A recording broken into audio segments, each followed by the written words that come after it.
আসসালামু আলাইকুম সবাইকে। আশা করি সকলে ভালো আছেন। আপনারা জানেন যে বাংলাদেশ ব্যাংকের আন্ডারে যে গভর্নমেন্ট ব্যাংক সমন্বিত নিয়োগ হয়ে থাকে, সেখানে কিন্তু আর্টস ফ্যাকাল্টি এখন থেকে পরীক্ষা নেবে বলে এরকম শোনা যাচ্ছে, এবং এটা যেহেতু এখনও ফাইনাল না, তারপরেও আর্টস ফ্যাকাল্টি নেওয়ার সম্ভাবনা অনেক বেশি। সেক্ষেত্রে আর্টস ফ্যাকাল্টির গণিতের চ্যাপ্টারগুলো আপনাদের সামনে তুলে ধরবো, অর্থাৎ কোন কোন চ্যাপ্টারগুলো থেকে আর্টস ফ্যাকাল্টির গণিতের প্রশ্নগুলো হয়ে থাকে। আমাদের চ্যানেল যদি নতুন হলে অবশ্যই সাবস্ক্রাইব করবেন।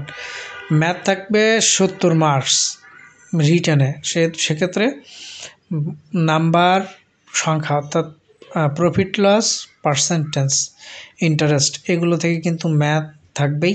সো আপনারা এই টপিকসগুলো একটু বেশি করার চেষ্টা করবেন, যাতে এইগুলো থেকে কমন পান। আর এই প্রশ্নগুলো কিন্তু টোটালি জেনারেল ম্যাথের মতো হয়ে থাকে। এরপরে টাইম এবং কাজের যে বিষয়টা রয়েছে, ঐকিক নিয়ম, এই বিষয়টা মাথায় রাখবেন।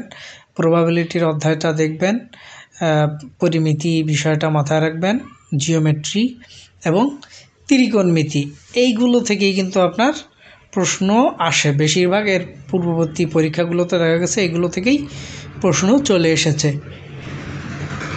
আর আপনারা এর পাশাপাশি আপনার বীজগণিতের যে অংশটা দেখবেন সেটা হচ্ছে সেট, সিরিজ, আর অসমতা এবং ভগ্নাংশ।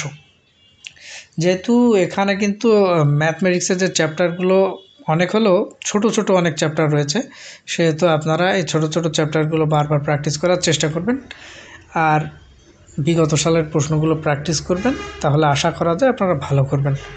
খাইরুলস অ্যাডভান্স ম্যাথ থেকে করতে পারেন।